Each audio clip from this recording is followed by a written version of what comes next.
Skip mom's birthday, Dad texted coldly. No one wants you here anyway. You're a total failure. I just smirked and wrote back. So cash matters more than your kid?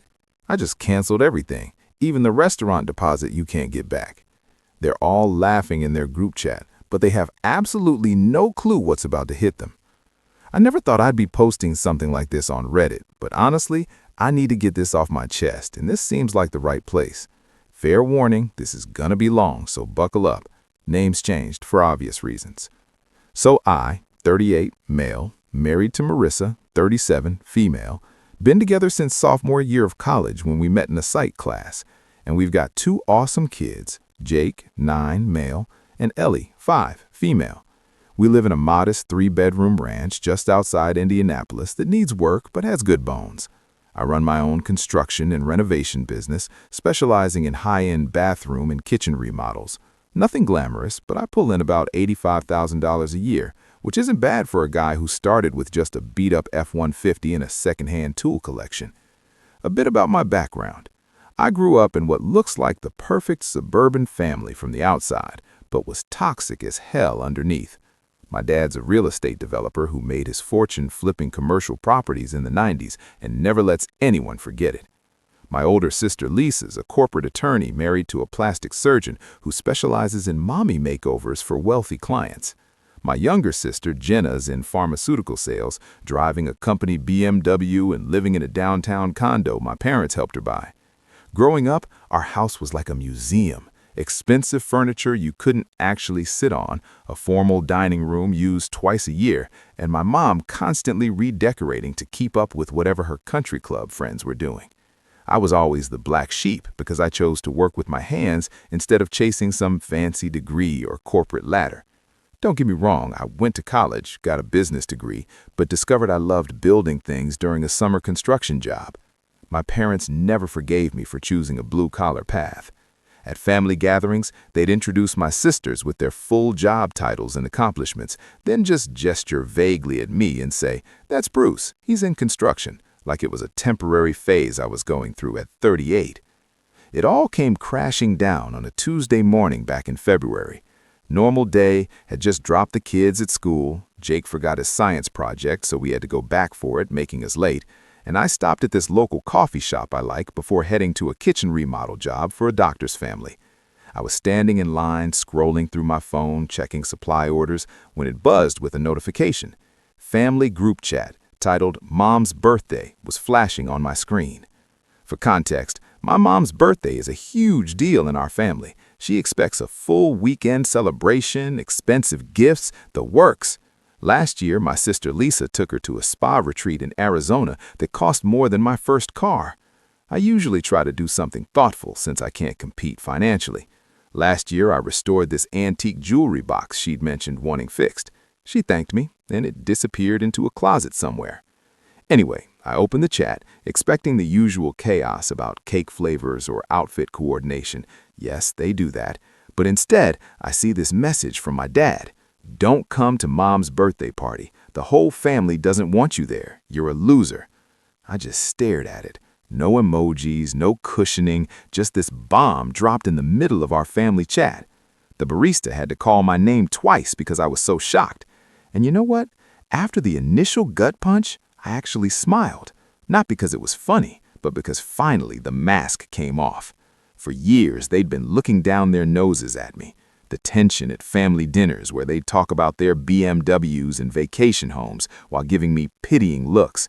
The eye rolls when I tried to explain the complexity of matching 100-year-old woodwork in a historic renovation like I was some kind of plumber instead of a skilled craftsman. The Christmas where my dad handed out bonus checks to my sisters for their hard work but gave me a Home Depot gift card for $100. And worst of all, the way they treated Marissa, who's an elementary school teacher, like she was the help, always asking her to watch the other kids during family functions or help in the kitchen while my sisters lounged around. But this message, this was pure, unfiltered truth. I scrolled up, nothing leading to it, just some messages about party decorations. Then, boom, "You're a loser." I wrote back, "Only, so you chose money over your son?" Then I canceled the restaurant reservation I'd made 3 weeks earlier, this fancy Italian place where meals start at $90 a plate.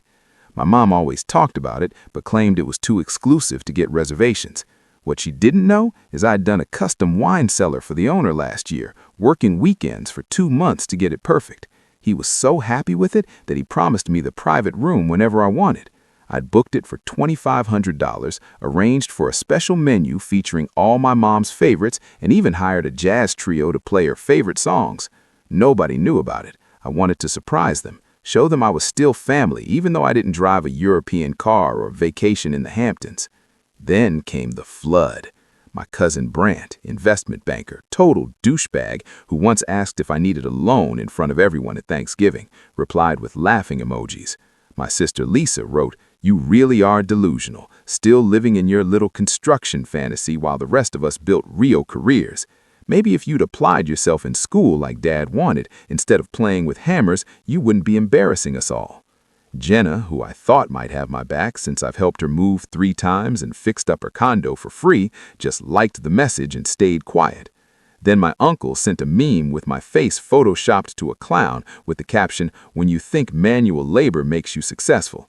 They were all responding within seconds of each other, like they'd been waiting for this moment. The group chat exploded with everyone piling on. Aunt Carol asking if I could at least dress properly if I did show up.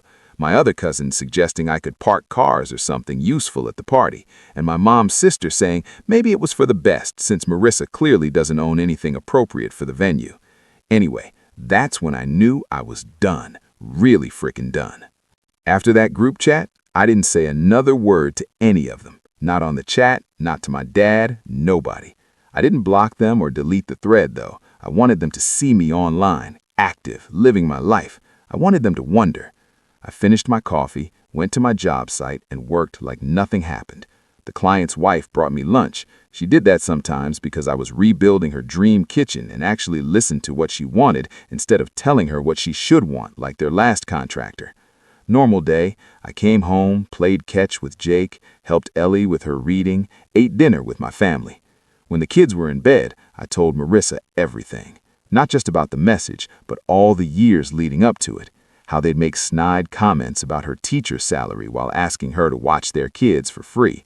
How my mom would accidentally exclude us from family photos because we weren't dressed upscale enough or position us at the back. At my nephew's birthday, my sister asked Marissa if she could help the catering staff set up, not realizing she was basically asking my wife to be unpaid labor. I told her about the time my dad gave my oldest sister a $25,000 gift for a down payment on her house, but told me asking for a $5,000 loan for business equipment was enabling my poor choices. About how my mom had a habit of introducing Marissa as Bruce's wife, she's a teacher, in this tone that made it sound like she was saying she has headlights. Marissa listened without interrupting, and when I finished, she didn't say, "I told you so," even though she could have. She'd been telling me for years that my family treated us like second-class citizens. She just nodded and asked, "What do you want to do?" That moment right there, that's when I realized what I had. Most of my family would never have someone who had their back no matter what. They were all too busy climbing over each other to get to the top, throwing each other under the bus to impress my dad. My older sister, Lisa, scheduled her wedding during my younger sister's college graduation to steal the spotlight. They were that kind of family. I told Marissa I didn't just want revenge, I wanted to show them that money isn't everything, that they'd thrown away the only person who ever genuinely cared about them rather than what they could provide. "So what's the plan?" she asked. And that's when it started to take shape. First, I contacted my buddy Mason, who runs a digital marketing agency. We played football together in high school, and I'd renovated his basement into a killer home office the previous year at cost because he was between jobs. I asked him to help me build a proper website for my renovation business. Not just a landing page with my phone number, but a full portfolio showing the high-end work I'd been quietly doing for years. See, what my family never bothered to find out was that I'd developed a reputation among architects for detail work that nobody else could match. Those hammer and nail skills they mocked, they'd led to me getting referrals for some of the most expensive homes in the area. I just never bragged about it like they would have. Mason built me a website showcasing before-after photos of my best projects, testimonials from clients, including several whose names even my status-obsessed family would recognize, and a proper booking system. He also set up targeted social media that would reach the exact high-end clients I wanted. Within 2 weeks, I had customers with 7-figure homes messaging me from Instagram. My business tripled from $85,000 to on track for nearly $250,000 that year. Then I called my cousin Ryan, not one from the group chat. He'd left the family years ago after his dad, my uncle, borrowed $150,000 from Ryan's college fund to invest in a sure-thing casino development that went bust. We'd kept in touch on the down low, grabbing lunch when he was in town. He lives out in Asheville, North Carolina, owns a bunch of rental properties, and I'd always said there was room for me if I ever wanted to move. He'd even offered me a deal on one of his houses a while back. I never took him up on it. Until now. I told him I was thinking of moving. Fresh start. He didn't hesitate. Said one of his tenants was leaving in 3 months and the place was mine if I wanted it. 4 bedrooms on the edge of the mountains. Mortgage would be less than our current place. Space for the kids, a workshop for my tools, and most importantly, peace. Meanwhile, I was playing nice on social media, posting pictures of me and Marissa at charity events in the wealthy parts of town where I had clients, coaching Jake's Little League team where he was actually getting pretty good, Ellie's dance recital. She got a solo even though she was youngest in her class. Family dinners, always smiling, always together, never once mentioning the drama behind the scenes. I also started posting before-after shots of my latest project, all multi-million-dollar homes with owners who trusted me with their luxury kitchens and bathrooms, a famous former NFL player's media room, a tech CEO's custom library with hidden passages and built-in gadgets, a complete restoration of a historic mansion's original woodwork that had been featured in a design magazine. And my family was watching. I know they were, because one day Lisa sent me a private message. "Where did you get the money to attend the Children's Hospital Gala? Those tickets are $500 each. Dad thinks you might be in some kind of financial trouble and making bad decisions." Translation, they can't stand that I might actually be doing well without their help. I left it on read. Then Mom texted, not in the group chat but directly. "Bruce, I see your business is doing well. Maybe we should talk. Your father has some connections that might help you expand. Some of our friends have been asking about your work, which is a bit awkward since we don't know what to tell them." Translation, now that other rich people are noticing me, they want to pretend they've been supportive all along. It was tempting to tell them to go F themselves, but I waited. I needed more time. This wasn't about giving them a piece of my mind. It was about showing them exactly what they'd thrown away. Mom's birthday came and went. I didn't show up, obviously, but I heard about it after. Jenna got in touch a week later and said the energy was weird, that people kept bringing me up, that Dad was quieter than usual. Apparently, Dad had been telling everyone I'd have a meltdown and cause a scene, so when I didn't show at all, he looked like an ass. She also mentioned that the party was at some mediocre steakhouse because Dad claimed the reservation he made at somewhere special fell through. When I heard that, I nearly spit out my coffee. The $2,500 deposit I lost on That Italian place was worth every penny. Just to imagine their faces when they ended up at Outback or whatever. Mom kept checking her phone all night. Jenna said she barely touched her food. Good, let that sink in. 2 weeks after Mom's birthday, the silence finally broke.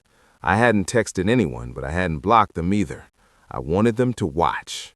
Then my dad texted, "Your mother's been crying. You've made your point. Enough is enough. We have the Petersons' charity auction next week, and people are asking about you. It's embarrassing." No apology, no ownership, just concern about their social image. That line, "You've made your point," was the dumbest thing I'd ever read. He thought this was about proving something. He still didn't get it. None of them did. So I didn't reply, not even a dot. 3 days later, Jenna texted asking to meet. Just her, no pressure. I waited a few hours, then agreed.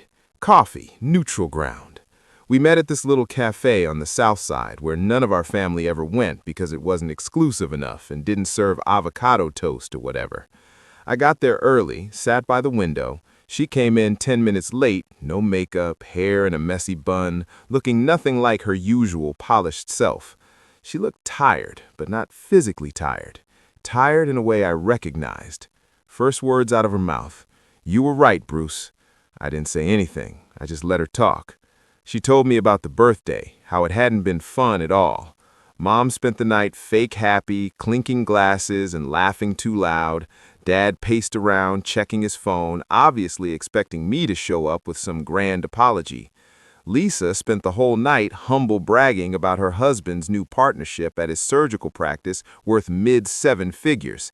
She even had the balls to tell people I couldn't attend because I was having financial difficulties and they were trying to respect my privacy. This from the woman who once asked me to retile her bathroom for free as a family favor while wearing a watch that cost more than my truck.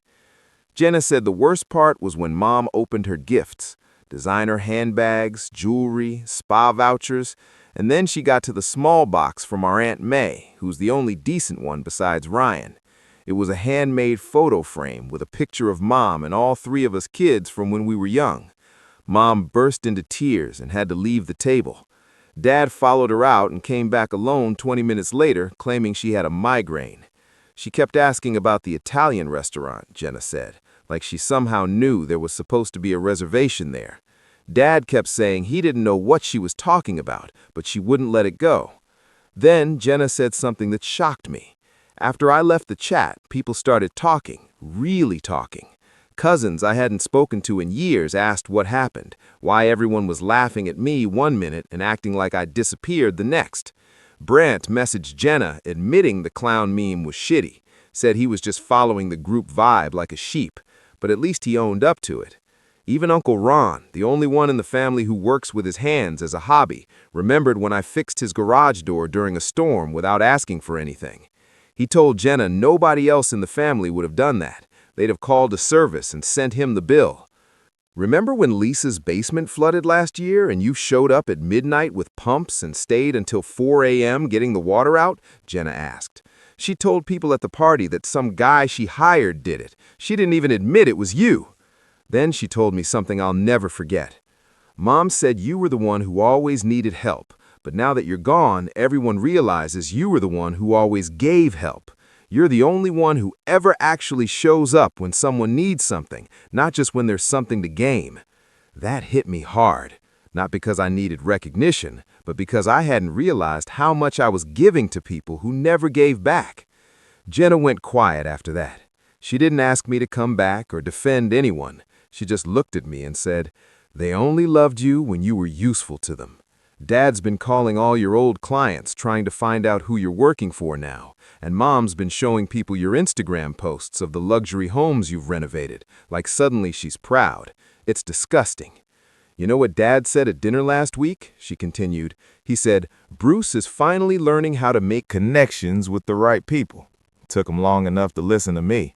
Like your success is somehow because of his advice, not in spite of it." That's when it all clicked. I wasn't the problem. I'd never been the problem.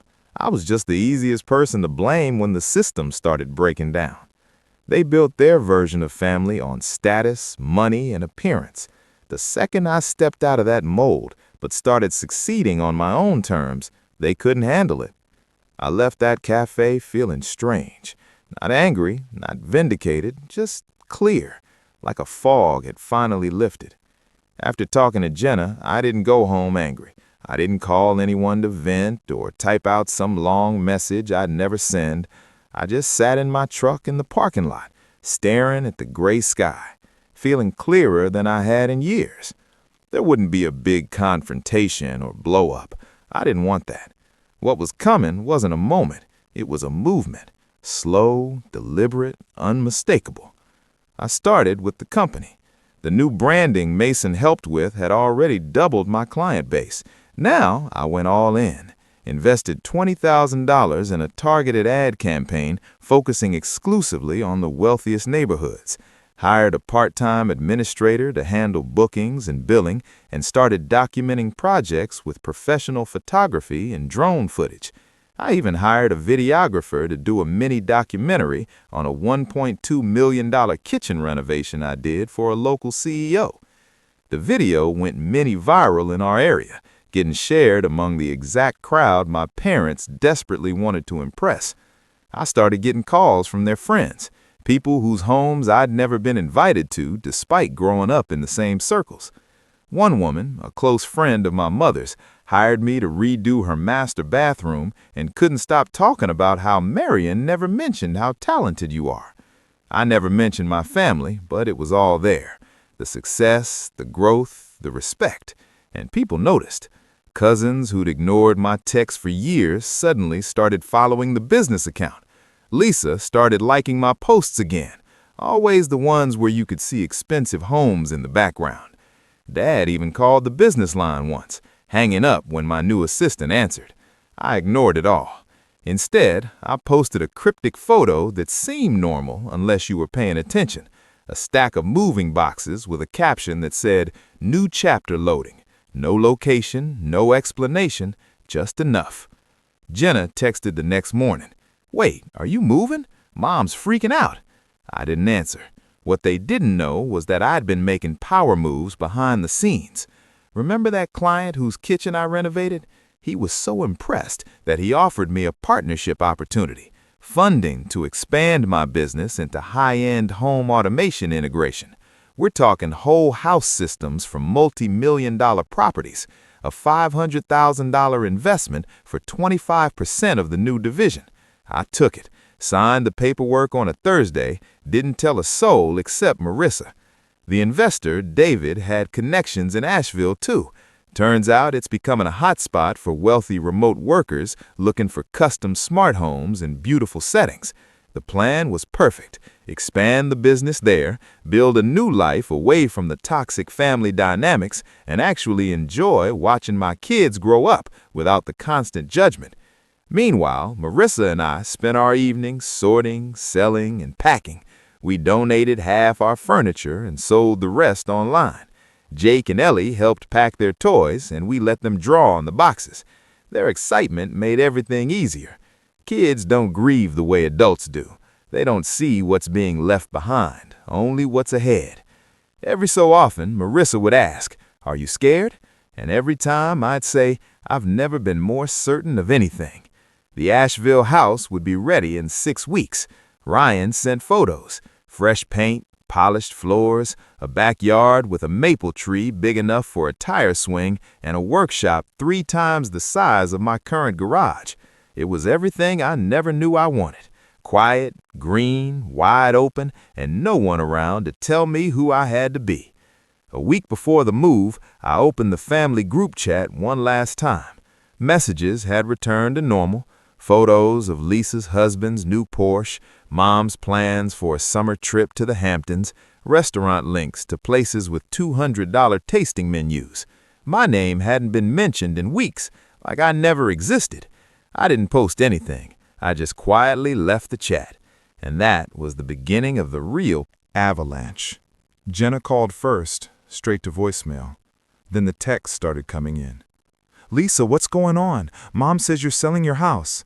Mom, we heard you're moving. Can we talk before you leave? Your father has some business contacts in commercial renovation he thinks might interest you."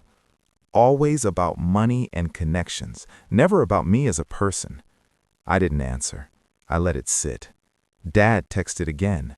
"You're overreacting. Enough is enough. I heard about your new partnership with James Miller. Why didn't you come to me first? I could have gotten you a better deal. 25% is highway robbery. You're leaving money on the table because you're too stubborn to take advice." How the hell did he know about the partnership? I hadn't told anyone except Marissa. That's when I realized they'd been digging into my business, probably calling around to mutual acquaintances, trying to figure out how I was suddenly succeeding without their help. Still no apology, still the same tone, like I owed them something. Like the years I spent trying to earn their love didn't matter the second I stopped trying. But they weren't the only ones watching. Something was happening behind the scenes. My aunt, who hadn't spoken to me in years, sent a note thanking me for helping her neighbor with his roof 2 summers ago when a tree fell on it during a storm. I barely remember doing it. She ended with, "You always show up when people need you, not just when there's something in it for you." Brant sent another message, longer this time. He admitted the meme was cruel, said he got caught up in the group energy and didn't realize how messed up it was until later. Said his marriage was falling apart because his wife was leaving him for someone who actually gives a shit about her as a person, not just as a status symbol. Said he respected what I was doing with my life, wished he had the guts to cut ties too. Then came the weirdest message from my sister Lisa's husband. We'd never been close. He always treated me like I was the help when I came over to fix things around their house. But he sent a long text about how he'd never seen anyone stand up to my dad before, how he was suffocating under the family expectations, and how he sometimes wished he'd chosen a different path. It was bizarre coming from a guy who seemed to embody everything my family valued. I read these messages twice, then archived them all. I didn't need apologies anymore. I needed distance. The night before the move, my phone exploded with calls from my parents. I let them all go to voicemail. Dad's message was predictably self-centered. "This is ridiculous, Bruce. You can't just move across the country without discussing it with the family. What about your mother's feelings? What about your responsibilities here? Who's going to take care of the house when something breaks? This is just selfish." My mother's message was worse. Tearful, manipulative. "Bruce, please call me back. I don't understand what's happening. We've always supported you, even when you chose that career. We just want what's best for you. Please don't do this to me. I'm your mother." The audacity was astounding. They still saw themselves as the victims. The move was set for a Friday. We rented a truck, loaded it ourselves with help from a few close friends, and didn't say a word to the family. No goodbyes, no forwarding addresses, just gone. But I did leave one last breadcrumb. 3 days before the move, I incorporated my business in North Carolina, filed all the paperwork publicly with my new address clearly listed. Then I updated the business website with our new location, now serving Asheville and surrounding areas, along with a picture of me standing in front of the Blue Ridge Mountains. I knew they'd see it. They were too nosy not to look. Then, just before pulling out of the driveway, I posted a final photo on my personal account. Our empty living room, sunlight on the floor. Caption: "Sometimes leaving toxic people behind is the only way to grow. Family isn't about blood or money. It's about who actually gives a damn when it counts." Then I turned off my phone. They didn't realize I wasn't running. I was finally walking in the right direction. We hit the road around 8 a.m. Overcast, cool, perfect weather for leaving everything behind. Marissa drove the SUV with the kids while I followed in the rental truck. Windows down, one arm hanging out, no music. I didn't need a soundtrack. Just the hum of tires on asphalt and the silence between towns. The drive to Asheville took almost 8 hours, but felt like minutes. No second guessing, no what ifs, just this strange peace that grew deeper the further we got from Indiana. Like weightlifting from my shoulders that I hadn't even noticed was there. Halfway there, we stopped at a roadside diner. Jake asked if Grandma and Grandpa would visit us in our new house. I told him maybe someday, but not right away. Ellie asked if that made me sad. I had to think about it before answering honestly. No, sweetheart. Sometimes people can love you but not be good for you, and that's okay. Ryan met us at the new house with a spare set of keys and 2 pizzas. The place was even better in person. Big wraparound porch, real trees that weren't suffocating in the suburbs, and space inside. Space to breathe, space to build without shadows. The kids ran through every room, claiming spaces and yelling about how Ellie's walls had to be purple like the flowers outside. Marissa leaned against the counter and smiled. She didn't have to say anything. I knew she felt it too. That night, after the kids passed out on sleeping bags and half-built bunk beds, I sat on the porch and turned my phone back on. Messages poured in. I scrolled through them slowly, like turning pages in a book whose ending I already knew. "Mom, please don't shut me out. This isn't how families work things out. We're worried about your financial stability. Your father says this business venture is a mistake. Lisa, you're tearing this family apart. Over what? A text? Dad says this partnership is going to fail without his connections. He's just trying to protect you. Even Jenna had cracked. You could have said goodbye. We're your family, Bruce. This isn't you. Mom found your restaurant reservation for her birthday. She's devastated. But the one that stood out was from Dad. You're acting like a child. Running away won't solve anything. When this falls apart, don't come asking for help. Your mother is inconsolable, and it's your fault. I actually laughed. That was the best he had? Still trying to put me down? Still assuming I'd fail without him? Still making it about loyalty to him while showing none to me? I didn't respond, didn't rage or explain or argue. I just deleted every message, deleted the thread, and blocked all their numbers one by one, quietly, cleanly, finally. No dramatic goodbye, no bitter speech, just gone. We spent the next week settling in. I slowly transitioned the business, new clients, new licenses, new jobs already lined up thanks to Ryan's connections and my growing online reputation.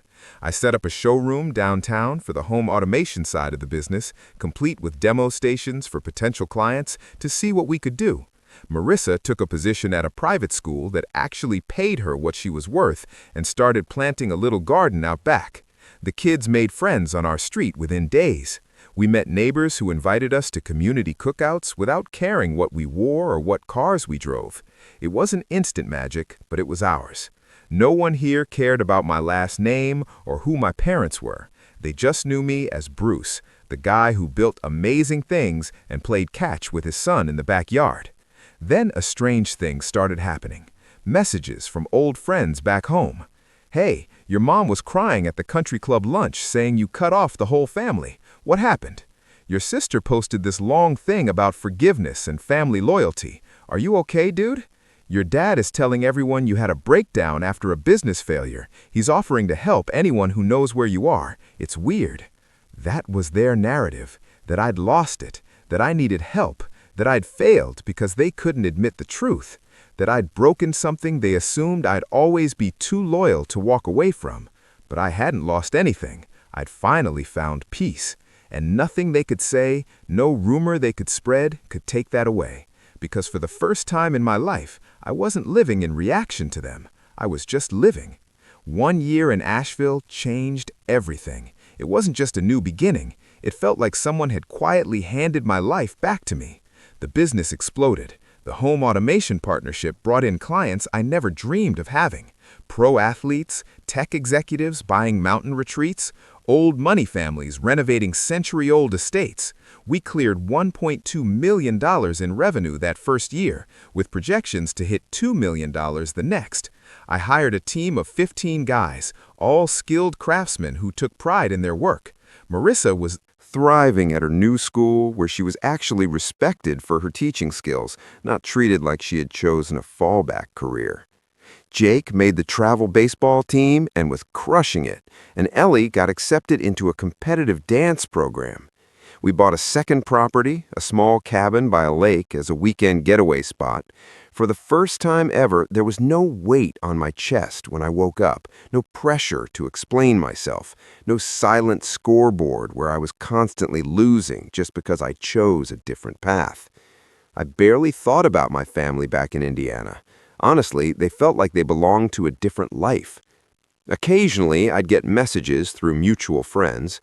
Someone heard my dad was telling people I got lucky with a business connection, or my mom had been asking around about Asheville real estate prices.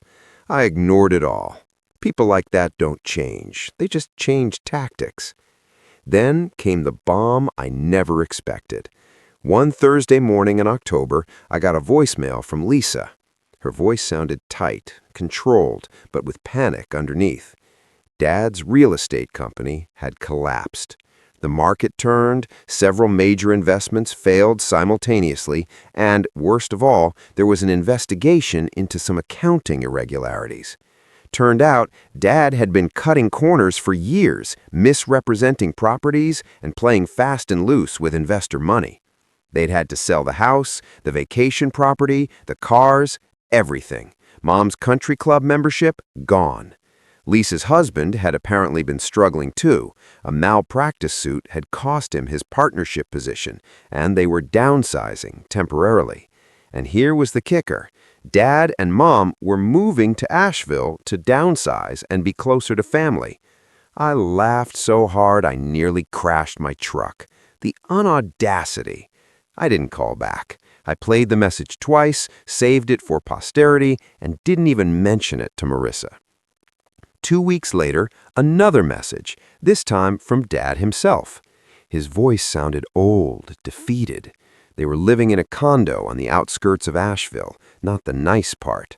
The medical bills from his emergency gallbladder surgery had wiped out what little they had left. Mom was looking for work, but at her age it was difficult. He asked if I could find it in my heart to help them out. Maybe a job for Mom at my office, some contractor work for him as a consultant. The man who had called me a loser, who had told me construction wasn't a real career, was now asking me for a construction job. I saved that message too. Didn't return it. Then came the text from Mom. "Bruce, please, we're family. We've lost everything. Your father's too proud to beg, but I'm not. We need help. Lisa can't help us. They're underwater on their mortgage. Jenna got laid off. You're our only hope." I showed it to Marissa that night after the kids were in bed. She read it twice and looked at me. "What are you going to do?" I smiled. Nothing. 2 days later, I was at a client meeting downtown when I spotted them. They were coming out of a budget diner, the kind with $7.99 lunch specials. My mother looked thinner than I remembered, older, her designer clothes replaced by off-the-rack basics. My father walked with a slight stoop now, his arrogance physically deflated. They didn't see me. I watched them from across the street as they climbed into a used Hyundai, a far cry from Dad's usual Mercedes. For a second, just a split second, I felt a twinge of something. Not guilt, not exactly pity, just recognition of how far they'd fallen. That weekend, I got a call from an unknown number. It was Jenna. She was in town, staying with Mom and Dad temporarily. Could we talk? I agreed to meet her at a coffee shop. When she arrived, she looked exhausted. "It's bad, Bruce, really bad. The SEC investigation found evidence Dad was cooking the books for years. He's not going to jail because of his age, but the fines took everything. They're living on Social Security and what little Mom makes working retail at the mall." I sipped my coffee, and they need help. Your help. Lisa's husband lost his practice in the malpractice suit, and she's got her hands full with the kids. I got laid off, and I'm barely making ends meet. You're the only one doing well. I looked at her for a long moment. "Tell me something, Jenna. When Dad texted me that I was a loser and shouldn't come to Mom's birthday, when all of you laughed and sent memes, where was this family loyalty?" She had the decency to look ashamed. "We were wrong, so wrong. But Bruce..."